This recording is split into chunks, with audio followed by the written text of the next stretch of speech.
લોકસભાની ચૂંટણીમાં હવે અમદાવાદ જિલ્લાના 30,000 દિવ્યાંગ મતદાતાઓ ઘરે બેઠા મત આપી શકશે। અમદાવાદ શહેર તેમજ જિલ્લાના કુલ 6 લાખ મતદાતાઓમાંથી 30,000 દિવ્યાંગ મતદાતાઓ છે। આ મતદાતાઓ માટે મતદાન કેન્દ્રો પર વ્હીલચેર, સ્વયંસેવકો સહિતની સુવિધા ઊભી કરવાનું આયોજન હાથ ધરાયું છે। એટલું જ નહીં, જે દિવ્યાંગ મતદાતાઓ મતદાન મથક સુધી પહોંચવા સક્ષમ ના હોય તેવા મતદાતાઓના અલગથી ફોર્મ ભરાવી તેઓ ઘરે બેઠા મતદાન કરી શકે તેવી સુગમ વ્યવસ્થા હાથ ધરાઈ છે।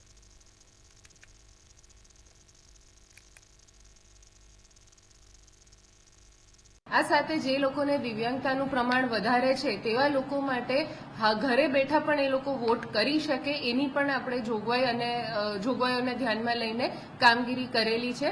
આ સાથે સાથે દિવ્યાંગો સક્ષમ એપ દ્વારા પણ બૂથને લઈને વિગતો છે અથવા તો તેમને જે બીજા કોઈ પ્રશ્નો છે, અસિસ્ટન્સની જરૂર છે, તે તમામ વિગતો એ બૂથ એપથી પણ જોઈ શકે છે।